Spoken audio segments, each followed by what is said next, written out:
Of the walls to lock you in or to keep others away.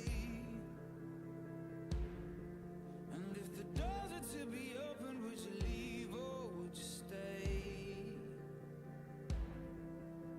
The comfort of your misery you cherish dearly, you cherish dearly. And you haven't started dreaming 'cause you're still fast asleep. You're fast asleep.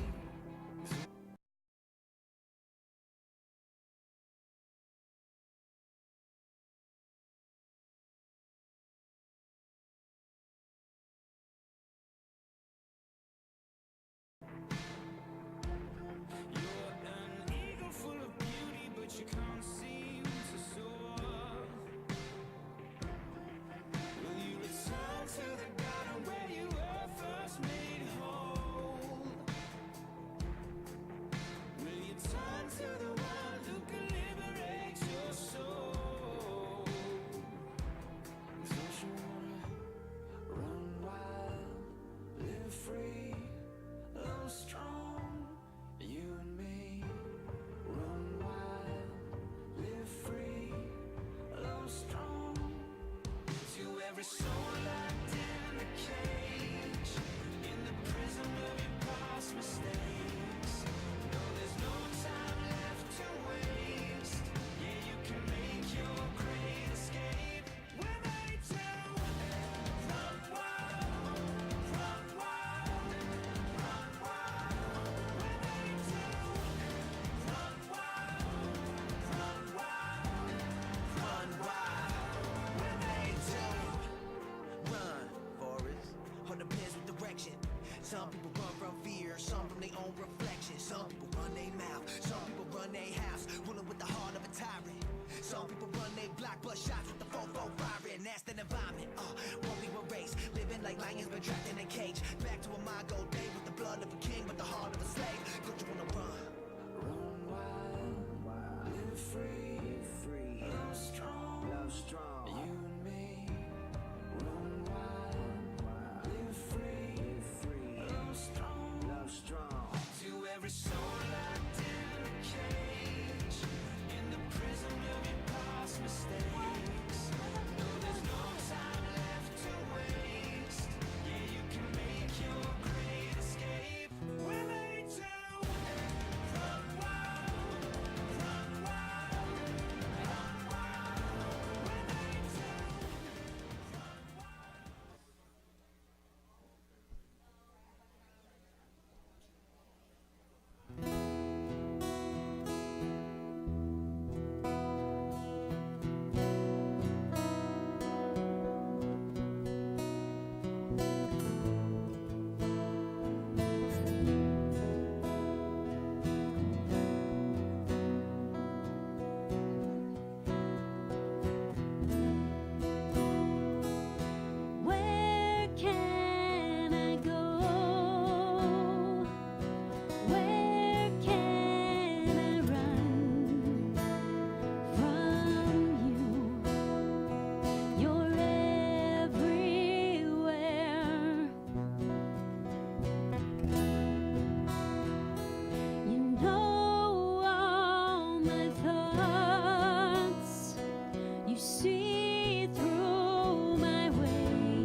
God of love and justice, we gather together to worship you, to offer our thanks and praise, and to proclaim your goodness and mercy.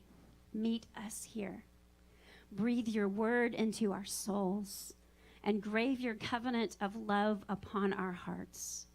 Teach us faithfulness and compassion, so that our lives may reflect your love and your justice to the world. Amen. Welcome to State Street Community Church.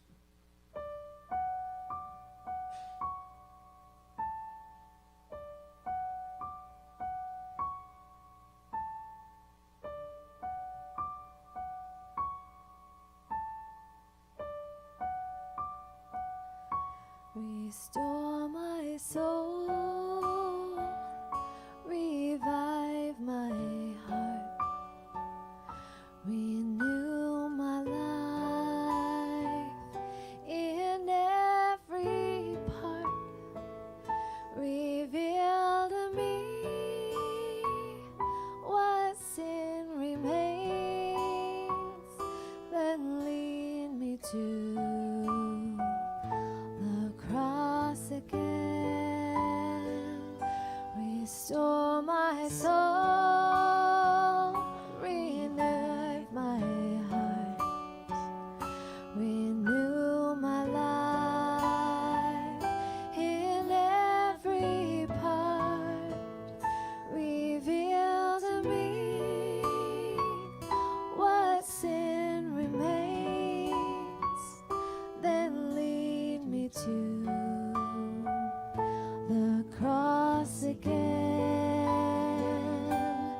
At the cross, I'll find a way to live my life your hands have made.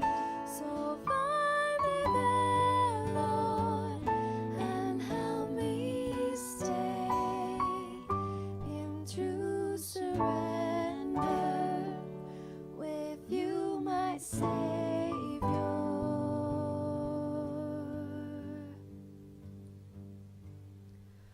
Relight the fire that burns so strong, reminding me what you have done. My one request is to be changed, so lead me to the cross again. At the cross, I'll find the way to live the life your hands have made. So find me there, Lord, and help me stay in true surrender with you, my Savior. So find me there, Lord, and help me stay in true surrender with you, my Savior. With you, my Savior.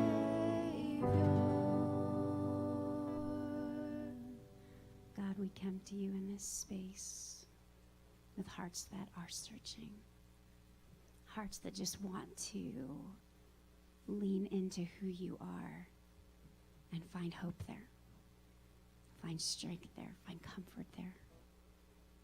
May we chase after you this morning with hearts that trust, hearts that are grateful, hearts that know that you are good.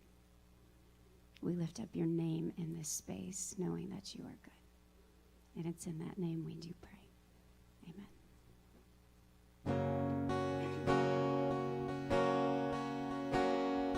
He is jealous for me.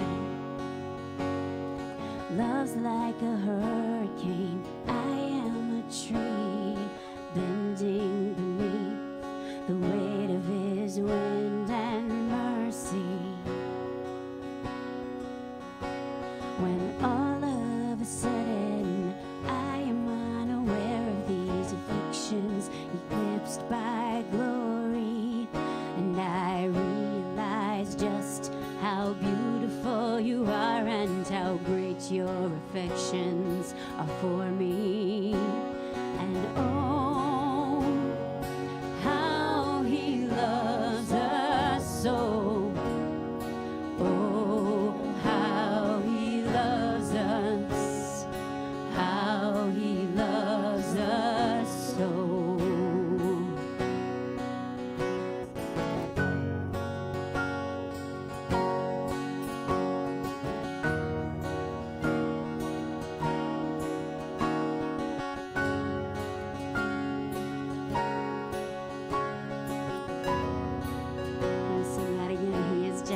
like a hurricane. I am a when all of a sudden I am unaware of these afflictions, eclipsed by glory, and I realize just how beautiful you are and how great your affections are for me.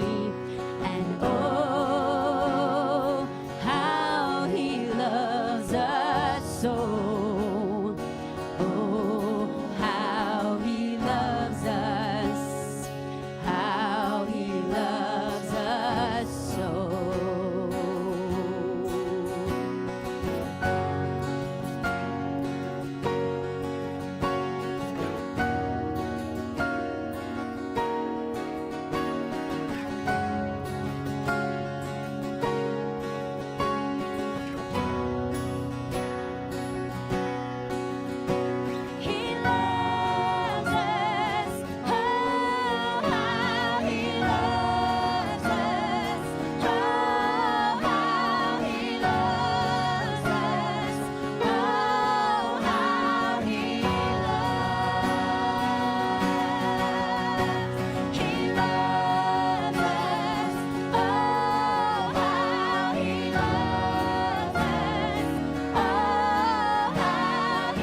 sings my soul, my Savior God, to thee.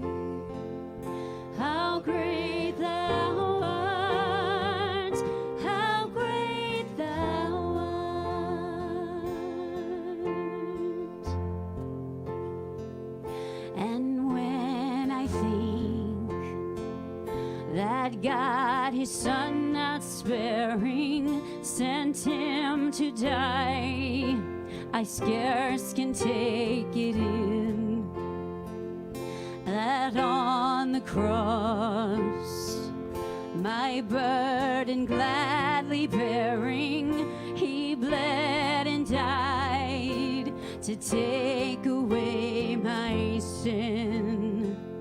Then sings my soul, my Savior God, to thee. How great thou art, how great thou art. Then sings my soul, my Savior God, to thee. How great thou art, how great thou art.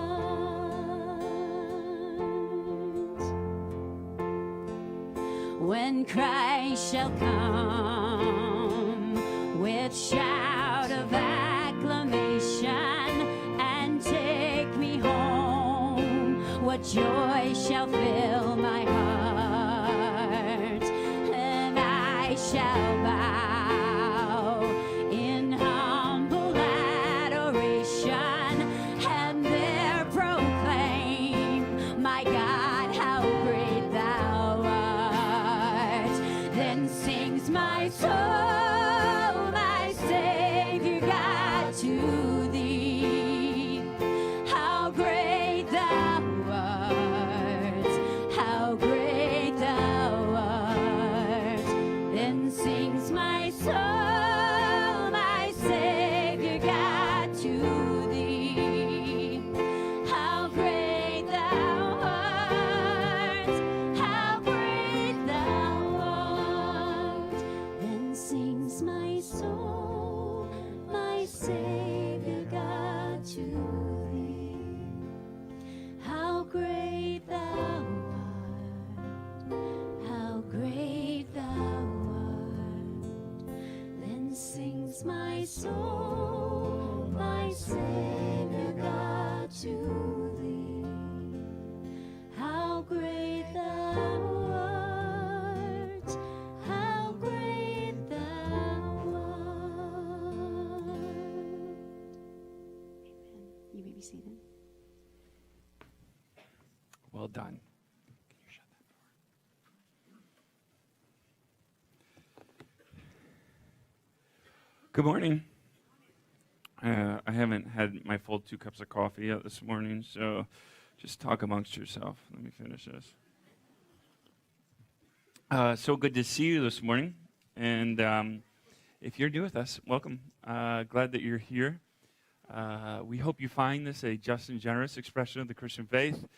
We are on a discovery. We are finding Jesus in our neighborhoods and in the situations we're in, and we're being overwhelmed by the love of Christ. And so we welcome you into that. And also, if you're streaming with us today, we know we have some of you streaming today, and we're glad that you're streaming with us. And so wherever you are and wherever you can join us, we're glad that you are. We've got a couple things we got to do before we get into today's message. We're starting a new series. This one's on gratitude. And but before we get into that, it's time to pick a couple winners for our Starbucks coffee. Now we have better coffee than Starbucks, but we don't have gift cards, so we have to give you Starbucks gift cards. It's not great, but it's the best we can do. Those of you that bring in your own mugs help save us money, but also you help take down the waste that we have in this world. And so then you put a ticket in here, and then we pick winners. And so we're going to do that. We're going to pick some winners, and you get a Starbucks gift card. You see how this goes? Not real complicated. Okay. So Nora, can you come here real quick? This is my sidekick, Nora Denise. Nora, will you pick one, please? All right. Who do we have? Cheryl Dolson. Is Cheryl Dolson here? No? Oh, sorry, Cheryl. Okay. Pick another one. Because it's really important that I want to like have like a moment. Wally Schultz? Nope. All right. Clearly, the second service cares more about the environment. I know this guy's here. No, maybe not. Alan Johnston, is he second service too? He's just not here. Oh my gosh. This is embarrassing. No, they're not here either. Renee Cooper? Second service? Yep. Oh, golly, this is awful. She's like our barista. Oh my word, second service. Tim Bailey Bauer, second service. Nora, get some. Sherry Johnston, second service. Hold on, Jan Jones? No. Oh, are you kidding me? Wally Schultz. Marie Schultz. Brooke Knipe. Oh my word. We're going to have to do one just for first service. Michelle Siri. Oh, you're kidding me. I'm going to save this and give it to her. Well, way to go, Michelle Siri. Unbelievable. That's crazy. Congrats to Michelle Siri, our winner of today's, first service's Starbucks gift card. We're going to rethink how we do that.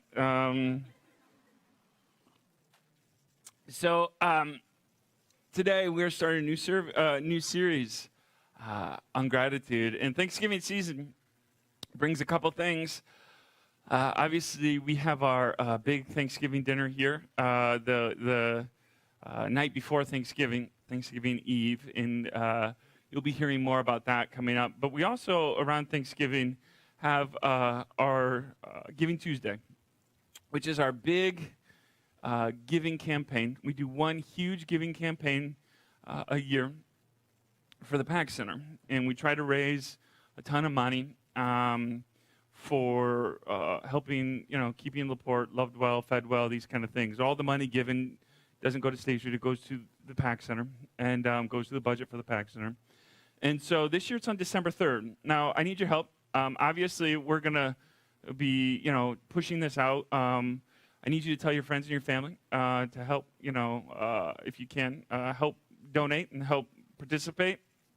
Also, if you have any connections to clubs, to, sometimes corporations or work groups or schools do drives or whatever, and you would like to talk to them about having somebody from the PAC Center, and specifically me, come in and talk about Giving Tuesday and what we do at the PAC Center, I would love to do that.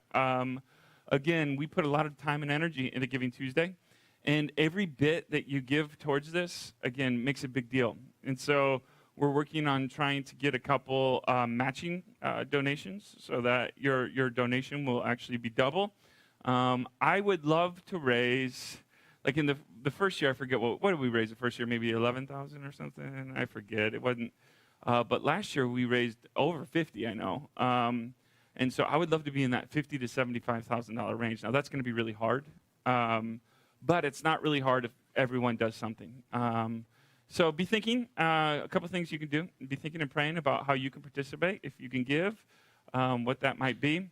Also be talking to friends and family. Maybe set up a donation thing on Facebook for Giving Tuesday. And let's make this the single greatest day of giving for the PAC Center that we've ever had. So that'll be December 3rd. You'll be hearing a lot more about it in the future. I just wanted to let you know it is coming, and it's going to be a good day. I know it. So we are in a series on gratitude, the transformative power of thanks. And, we often, thanks is a word that we give and we say almost nonchalantly. Somebody opens the door, thanks. You just kind of almost, it's a natural reaction to something done or given for you without necessarily always feeling this kind of immense emotion of gratitude. You just say it. You just give it out. And we want to kind of combat that a little bit. It's good to be polite, but think a little bit more about embodying a worldview, maybe you might say, or a disposition towards the world of gratefulness, of gratitude, that we're alive, that we have air in our lungs, that God is with us. Not only is God with us, God is for us. And so we're going to be in this series, and it kind of reminds me of a time when I was in college. I had the best chance to go and study abroad, and I recommend those of you that are in college or going to college, if you could do a semester abroad, and it's not outlandishly expensive. The college I went to, Bethel College, had a program where you can study abroad at the same cost that you can study. They did it at the same cost that it cost you to go here in the States. So there wasn't as many hurdles to do it.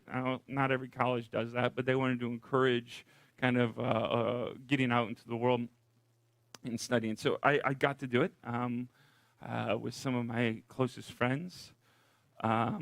Somebody actually in LaPorte, Colleen Huber, who comes here, she was on that trip as well. And we went to Beijing, China, flew there straight from Chicago. It was the longest flight. I mean, it was, I think, 16-hour flight. It was amazing. And by the end, you're kind of going crazy. I go crazy on like 4-hour flights. It's like, I got to get off of here. But this was just a whole nother world. And we get there, and we hadn't prepared all that well. We were just kind of innocent kids at a small conservative Christian college going into Beijing. And I didn't know any Chinese. My grandfather, Dad, you probably remember, Grandpa Laux was terrified of me going. He's like, I think he pulled you aside and said, are you sure you want him to go? Thinking that, the communist regime was going to take me. But I remember getting there, and as soon as we got there, we went to our college. And in Beijing, or in China, they allow Americans to study, but you study at Chinese universities kind of with other foreign students. So we went to a school called Beihua. It's a great university in China. And we studied with other like Japanese and European students and stuff like that. They did not have you living in the dorms with the Chinese. But, we went over there and we were very American. And because there's just no getting America off me. And so my buddies and I, as innocent as we were going through, the neighborhoods and walking through the markets as we first got there. And it was just a blast. And trying to learn some words. Now, towards the end, we were minimally conversant. That we were in language classes 4 hours a day. So by the end, you learned some things. But I remember my good friend Brandon Greenewalt. He went by the nickname Butter, and he was there, and he kind of considered himself kind of a language aficionado, and so he was there, and just kind of going through the town, going through the market, and meeting people, and just telling them, hello, Sheshe, hello. Which is very American, right? My wife doesn't understand why I say hello to everyone that I don't know. She's like, you don't know them. Why are you saying hi to them? I'm like, I don't know. I feel like I need to. She's like, you Americans, you just say hi to everyone. I'm like, yeah, we do, America. And so he's saying, hello. And then somebody pulls us aside, kind of with this embarrassed look on their face, like, oh, you poor Americans. Our Chinese translator pulls us aside and says, do you realize you're just going by and you're just waving at people going, thank you. You're not saying hello. You're telling them thank you. It's coming off as if, hello, the Americans are here. Thank you.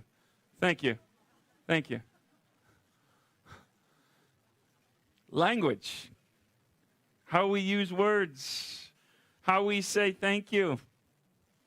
How we communicate gratitude. There's a difference between saying thank you, right? There's a difference between saying thank you as a cultural norm. Thank you. And actually feeling gratitude. There's an interesting kind of just kind of interesting surveys done on gratitude. And sociologists, they kind of think about these surveys in a very kind of funny way. So 78% of Americans say they feel a strong sense of gratitude at least once a week. How many of you, I hope 8 out of 10, how many of you would say that you feel a strong sense of gratitude at least once a week? Yeah? Yeah. So did you notice as it went on, more of you raised your hands? Because you don't want to be 2 out of 10 that says, not me. Here's another stat for you. Public Religion Research Institute found that in 2016, before the presidential election, Americans were, they would say, more anxious, less optimistic, and more distrustful than ever. Americans say they feel more anger, fear, division, and intolerance. So sociologists look at this and say, wait a second, if 80% of Americans say they feel, in general, grateful in their life, at least once a week, they feel a strong sense of gratitude. That's not just saying grateful. You feel inwardly a strong sense of gratitude. Why is it that we also fear anger, or that we also feel anger, fear, division, intolerance, less optimism, more distrust, more anxiety? Do you know why? Are these the same people? Can you say one and not the other?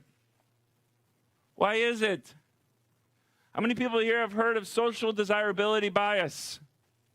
So this is this thing that you answer a question in a way that makes someone look good to themselves or others.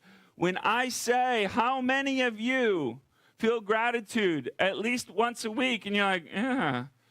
Some of you did it because of the pressure around you. Other people were raising your hands. You didn't want to be the guy that didn't. But some of you also did because you want to be the person that feels a sense of gratitude at least once a week. Even if you don't. You want to be that person. Sociologists call this social desirability bias. We often respond to questions in ways that we want to be, our desire for ourselves, than the reality. Are you happy? Oh, sure. If somebody asked you, yeah, are you happy? Yeah, yeah. Right? But do you feel happy? Yeah.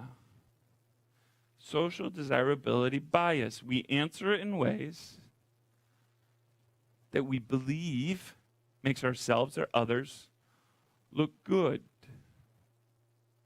When you ask people how much they give to charity, usually what they say is higher than what they actually do.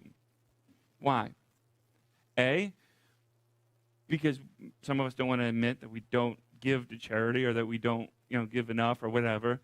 B, also because we want to be the people that give that amount to charity. So we say what we want, what we desire. We tell people, yeah, no, I'm like that. In reality, there's this disconnect. There's a disconnect between the things that we believe and what we practice. There's this gap. We want to be people of gratitude. We want to be people that have this profound sense of thankfulness. We're just grateful to be alive.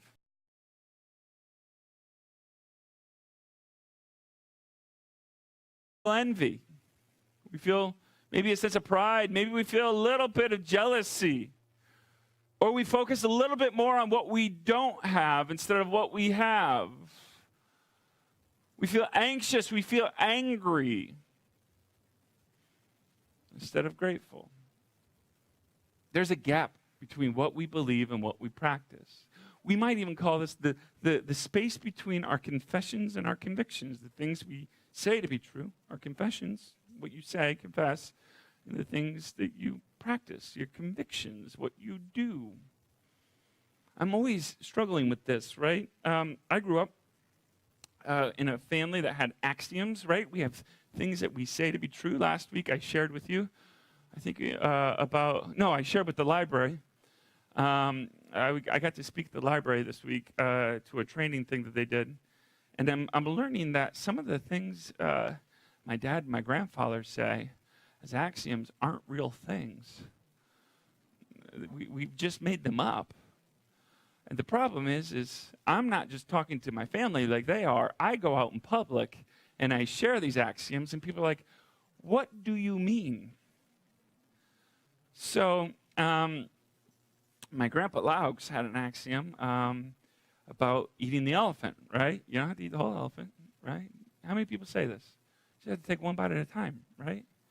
Yeah, well, some of you are like, yeah, no, I've heard that. Most people are like, I have no idea what you're telling me. Why are you eating elephants? I heard this phrase as you don't have to do everything at once, just do something. That was how we learned this axiom. This is the axiom. I've used this axiom. I've said this axiom. I'm learning that this isn't a real thing. So sometimes we say things and we're like, well, maybe the things we're saying isn't really a thing. And we need to maybe rework the things that we're saying because they don't match reality. Now, those axioms I'm still going to say because they're ingrained in me. And so eating an elephant's just going to be a thing now. My grandfather and my Uncle Jay used to often say, people would say, Noah didn't build the ark, in a day. And they would say, yeah, because we weren't on the job. And I realized, and I used to say that, and I do say that, and I'm like, well, that's kind of prideful. Still saying it, though, but the things that we believe to be true and the things that we practice to be true. I want to say, right, my wife is in nursing school, and she did a medical intake form on me. And so it's a lot of questions. And it's not like the one that you actually get from a doctor. It's the one that like you have to practice in a nursing school. So it's like 19 pages. And it's just ridiculous. And it goes over everything, right? It's like, so as I've told you, I've got Graves' disease, which is an autoimmune disease. And so it's an autoimmune disease of my endocrine system that messes with my hormones, all that kind of stuff. It's a thyroid disease. And so I'm on medicine. It helps. But my anxiety can get bad, these kind of things. Typically, people with Graves' disease get put on like an anti-anxiety pill like I did. And then I'm on different other thyroid medicines as well every day. And so we were going over that, and she's like, well, okay, how do you know you're anxious? I don't know. I'm just anxious. Well, how do you know? I don't know. I get anxious. Like, I don't know how to answer that. She's like, well, you have to tell me something. I got to write down something. I'm like, I don't know. She's like, okay, what do you do for self-care? Nothing. I work. And she's like, well, you got to pick something. I'm like, okay, I don't know. I tell nice things to my dog, which is truly what I do. I give him words of affirmation. He's my best friend, and I want him to feel good about himself. Okay, going through all these things. Okay, do you feel that you eat healthy? Now, there is a gap between what we believe and what we practice, right? Are you a healthy eater? No. What did I say? Yeah. Ish? Is it, yeah-ish an answer on there? Like, I've eaten a salad before. How often do you eat salad?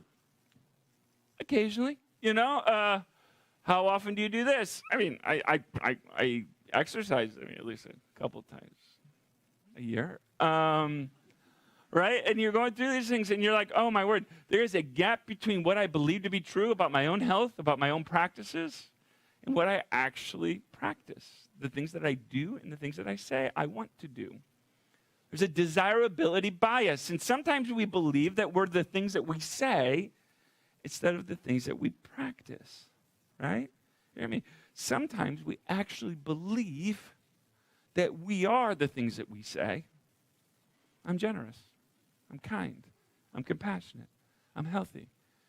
But then we look at the way we actually practice those things, or better yet, we ask the people closest to us, and then we ask, is that true? And they say, Yeah, sure. No, there's a gap between what we believe to be true and what we practice, and sometimes we believe that we are what we say instead of what we actually practice.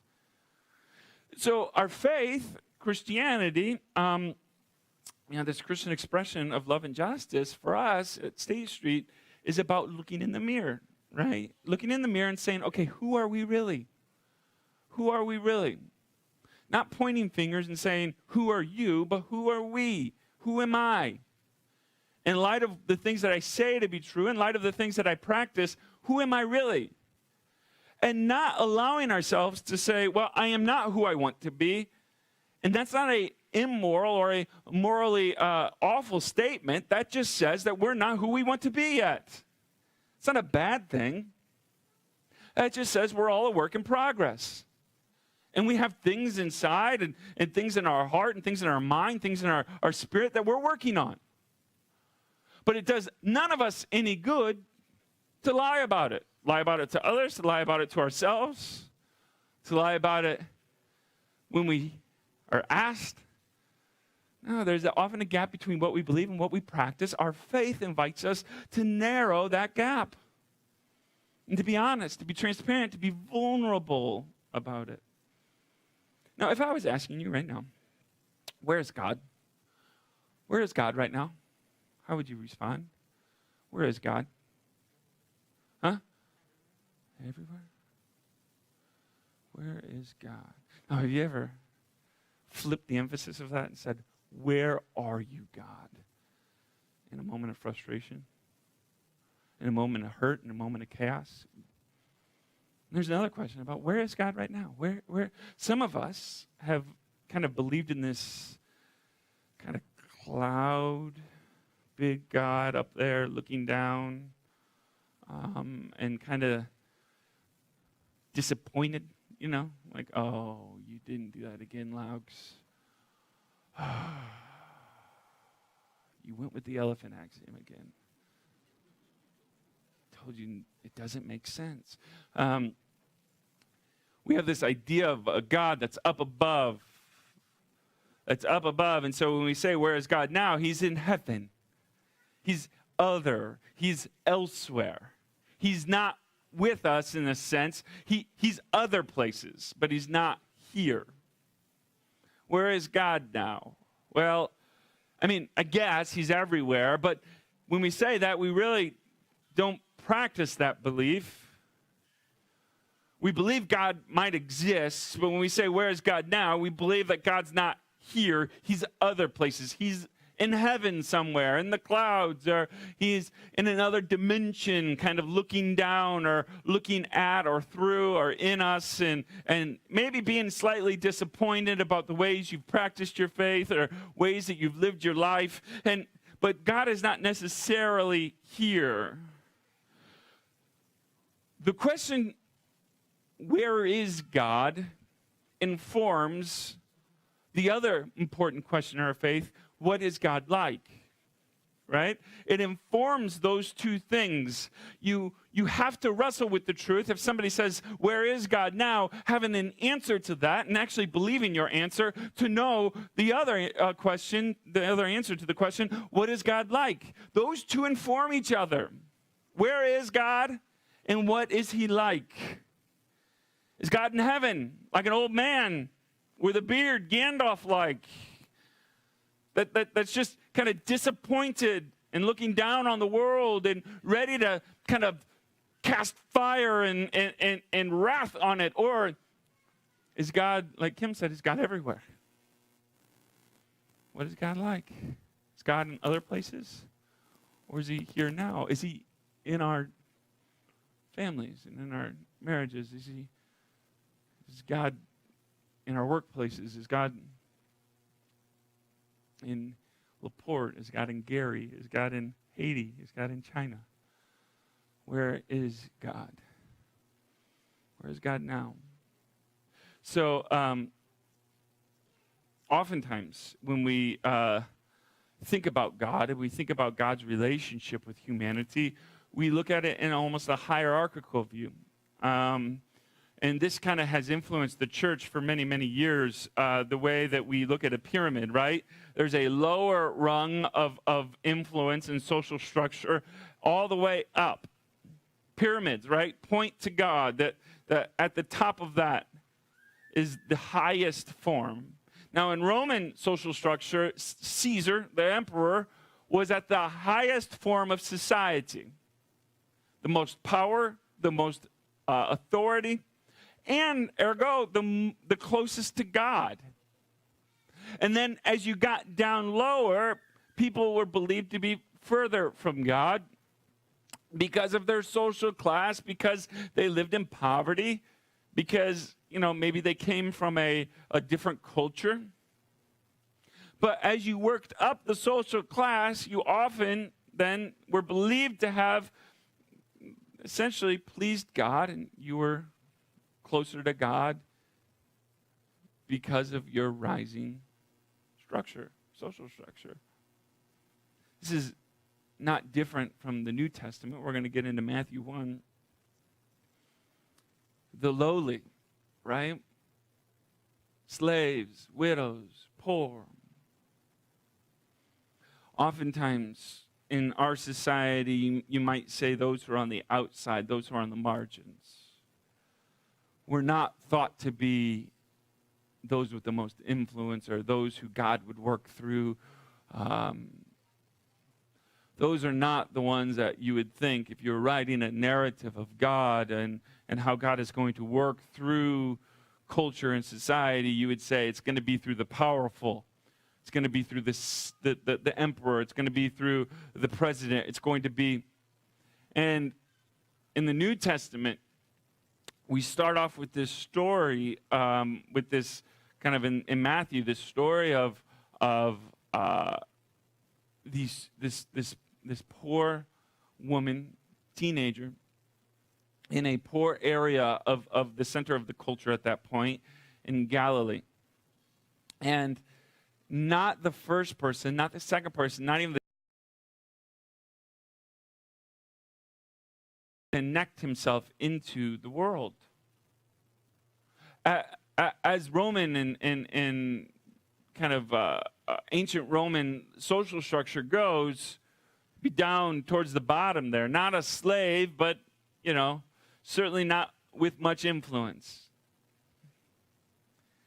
And I think one of the things that we have to understand is when God enters into the fabric of the New Testament and the world, when God puts flesh on, he gives a message to humanity to understand what God is like, right? So listen, in the beginning, we have God forming for himself a people, those who wrestle with God, Israel. And those people wrestle with God literally, theologically, socially, culturally throughout the Old Testament. They get to the prophetic literature, which is maybe 400 to 700 years before Jesus' time, and the prophets are crying out to Israel, the people that are God's people, and saying, you thought God is like this, I'm telling you God is like this. Repent. God's not done with you yet. God's not like you think he is.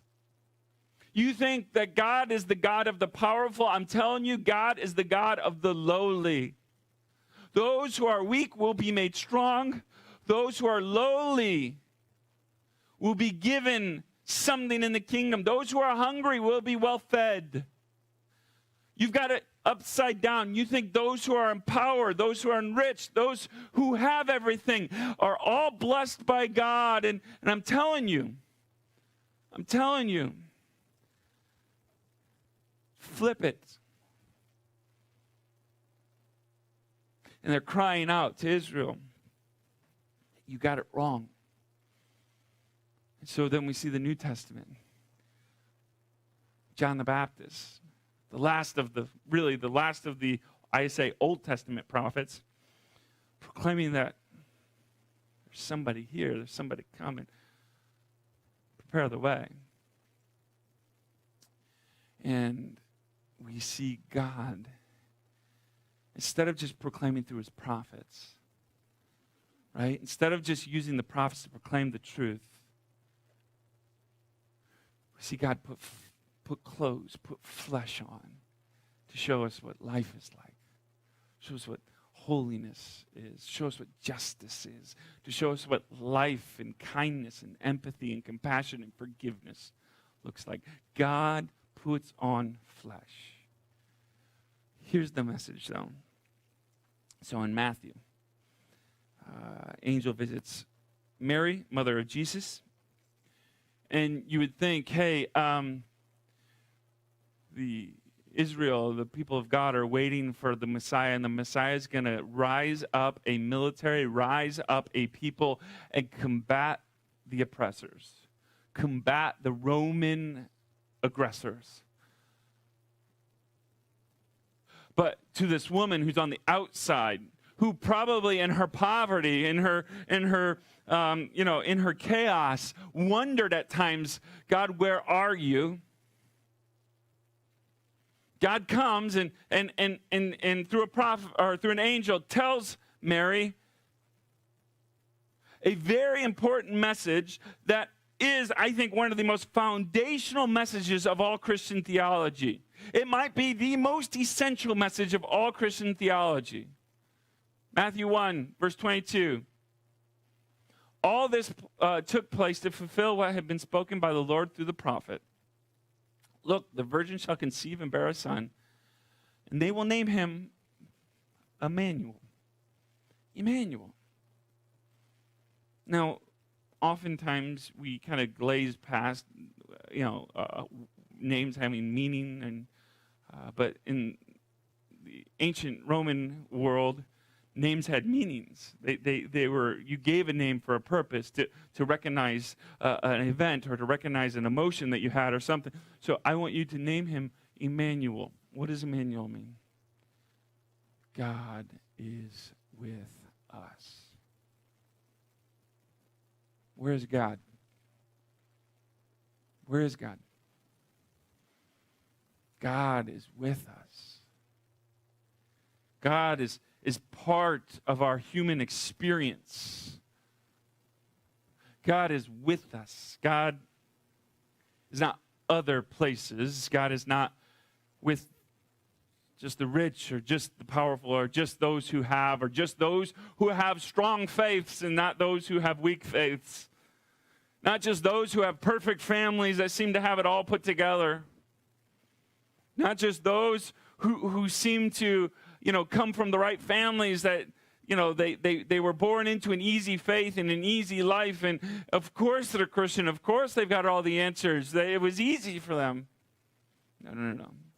God gives a message to those who are outcast, those who are lowly. A teenage girl who gets pregnant miraculously in a women, but also those who are pregnant and not married. Hey, I want you to know God is with you. God is with you. God is part of this human experience. You are not alone. God is here now. Where is God? God is here. In the world, with the world, through the world. We're going to be talking about gratitude the next 6 weeks. And gratitude starts with this essential truth. God is with us. In this experience, in this life, in this worship, in this church, in your work, in your families, in your struggles, in your doubts, God is with you. God is the pulsating, ever-creating presence of love throughout all of creation that holds it all together by grace and love and mercy. God is with us. So, this series, again, is called Grateful. And we're We're talking about the transformative power of giving thanks. But we can't get to the point of giving thanks until we understand the foundational question of where is God? And once we understand where is God, we can talk about what is God like. But when we talk about what is God like, we have to understand that God is with us. And that with us isn't just like God is like, over in the room, like writing all the bad things you've done. God is with you as like a hall monitor. No. God is with you, for you, rescuing you, loving you, forgiving you, restoring you, redeeming you, resurrecting the things that you thought were dead, bringing about new creation in places you thought new life could not happen, bringing about a restored and renewed view of the world when you thought that all there was chaos and anger and disappointment.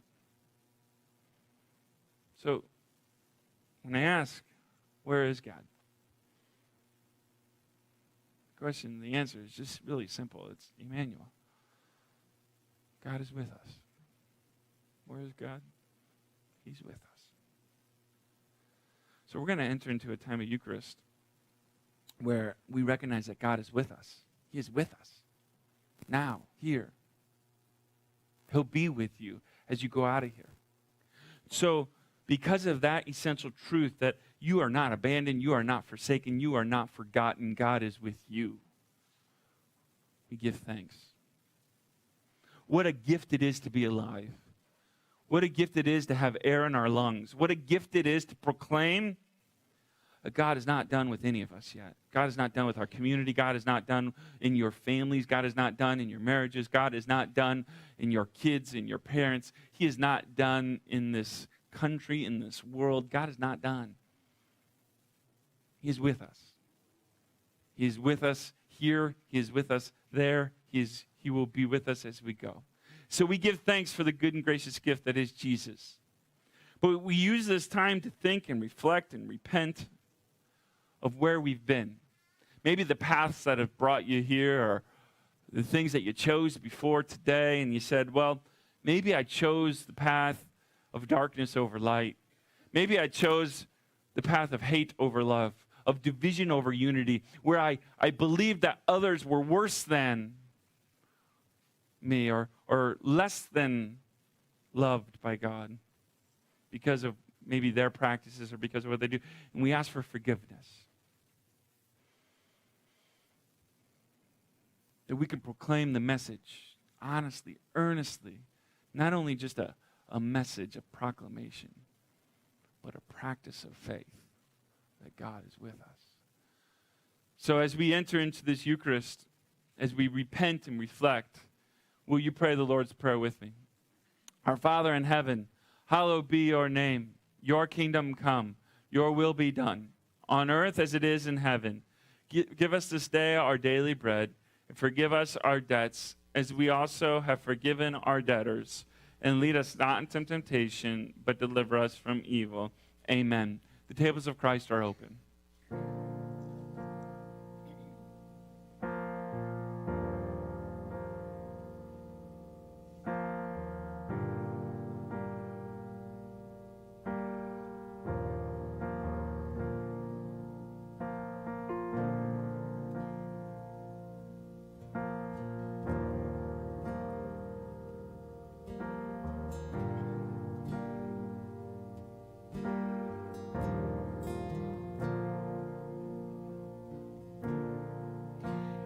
Crushing,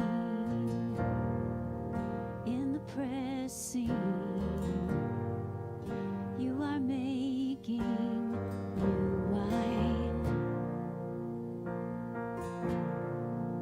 In the soil I now surrender. You are breaking new ground. So I yield to you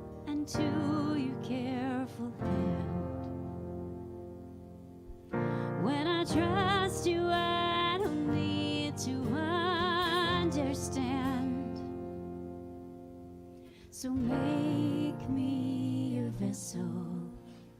Make me an offering.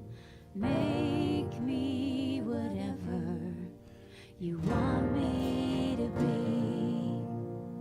I came here with nothing but all you have given me. Jesus, bring new wine out of me. In the crushing, in the pressing, you are making new wine. In the soil I now surrender.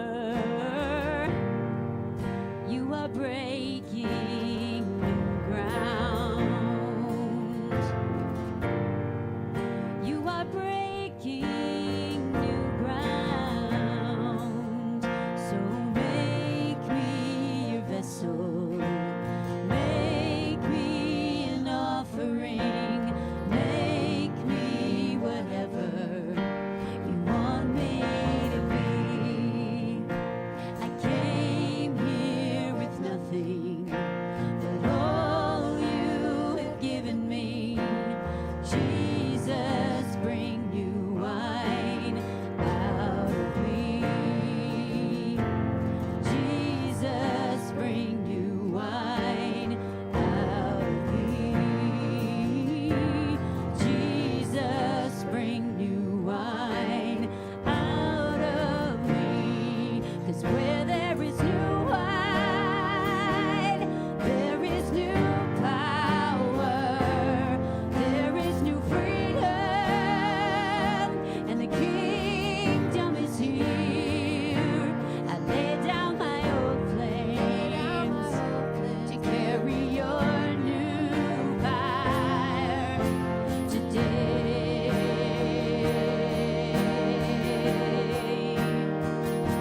'Cause where there is new wine, there is new power, there is new freedom, and the kingdom is here. I lay down my old flames to carry your new fire today.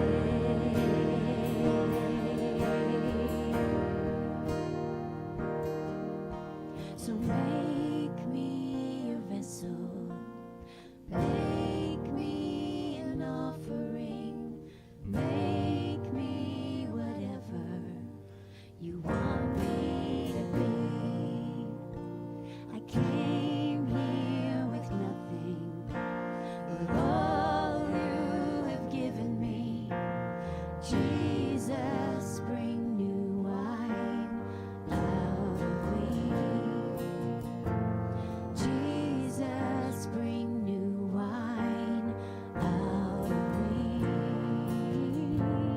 Jesus, bring new wine out of me. Amen. Will you please stand before we dismiss? Hey, a couple quick things I want to tell you about coming up this coming week. So on Friday night, discussion over dinner here at State Street, 6 to 8. We've got two panelists that are joining us. Representative Pat Boy, if you're in the Michigan City area, or maybe even in Porter County. Pat Boy is your state rep. Also, your state senator, Karen Talion, will be here. It's a great honor to have both of them here. And so even if you don't know any questions or you don't have anything to say, it's okay. Just come, have fun. We have a great time. You can win another gift card. So, I mean, there's always that. But it's just a lot of fun. So if you can get a babysitter, if you don't have any kids, just come and join us.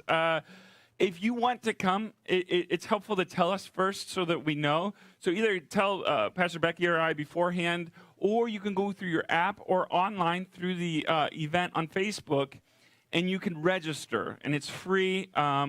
And you can bring your friends, your family. It doesn't matter. The more, the merrier. So we hope you can come. It's a great time just to kind of get to know other people here, but also have a fun time kind of hearing about what's happening in our community. Also, on Saturday from 9 to noon is a workshop that we're calling More Than Money Matters, Setting a Smart Budget. We know that it's Christmas time. People are starting to think about how that's going to happen and things like that. And we know, as we ask you to donate, as we ask you to be generous here at State Street, we also want to help you, because we know that sometimes even if you make decent money, it can be hard to kind of grasp what to do with it and how to make sense of a budget. And so we have Mike Sutton, who's a local pastor, and he works for an organization, a budgeting organization called Thrivent, coming in here. It's free. It's this coming Saturday from 9 to noon. Maybe you just want to kind of get a grasp of your budget and kind of learn some tools to help. Or maybe you and your spouse or your boyfriend or girlfriend, you just kind of want to come together and you want to do a master reset, of some priorities. It's a great way to do that. It's free. We're going to provide lunch. We just ask that you register beforehand, and you can come and tell, again, Pastor Becky or I, and we'll get you registered, or go download our app, and you can register through that, or online as well, through the Facebook event. So again, you're welcome to come to that. If you have friends outside of State Street that you think would benefit from it, they're welcome as well. It's just 3 hours on Saturday, and maybe it can be a good tool for you to kind of get a grasp of what you have in your budget and stuff like that. So, hey, I am so glad that you're here, whether you streamed with us online, whether you're here with us in person. If you're new or you're from this community, I hope you guys know, by the way, we've been here. We've had this building. Now, we're not celebrating our 10-year anniversary until next Easter, but we've had this building for 10 years now. You guys are so old. Yeah, no, that's really great. But maybe you've been here since the beginning. Maybe you've come along the way. We're grateful for you. And we hope you continue to be a part of this just and generous expression of the Christian faith. I want to invite you to give if you haven't yet. You can give in a couple different ways. You can give in the giving boxes in the foyer. You can download our app and donate through there. Or you can go online to statestreet.tv, and you can donate through our online portal. It's safe, secure, simple.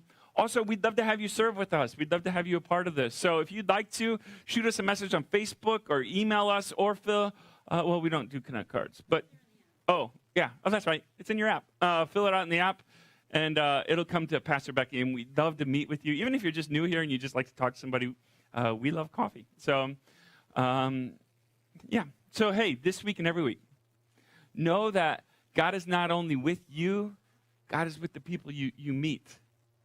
And maybe the best thing that you can do as you go out of here is just help others realize that God is with them through the love you show them, through the grace you demonstrate, through the mercy that you embody.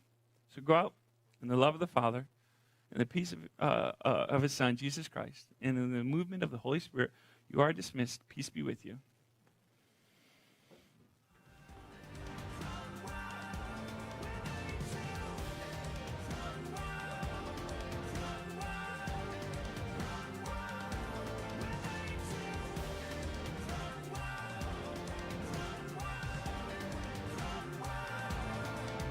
If your soul's locked in a cage, you can make the great escape.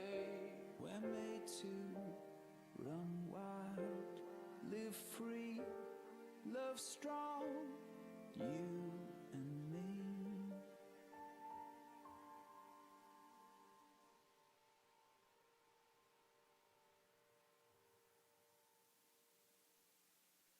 In the blink of an eye, life flashed right in front of my eyes. Never knew that the fear could cripple my chest. In the blink of an eye.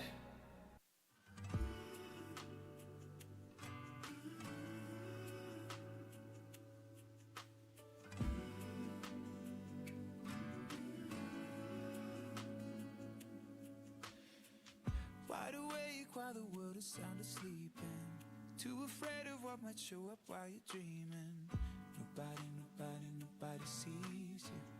Nobody will believe you. And every day you try to pick up all the pieces, all the memories that somehow never leave you. Nobody sees you. Nobody nobody would believe you. God only knows what you've been through. God only knows what they say about you. God only knows how it's killing you. But there's a kind of love that God only knows. God only knows what you've been through. God only knows what they say about you. But God only knows the real you.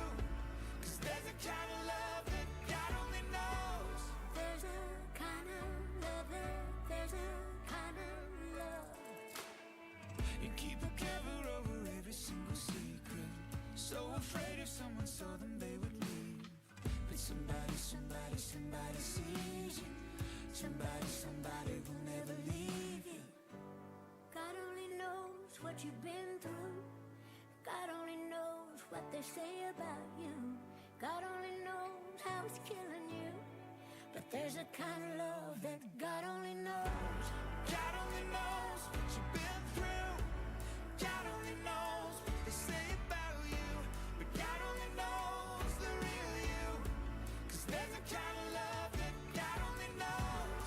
There's a kind of love there's a kind of love. There's a kind of love there's a kind of love. For the lonely, for the ashamed, the misunderstood and the ones to blame. What if we could start over? We could start over. We could start over.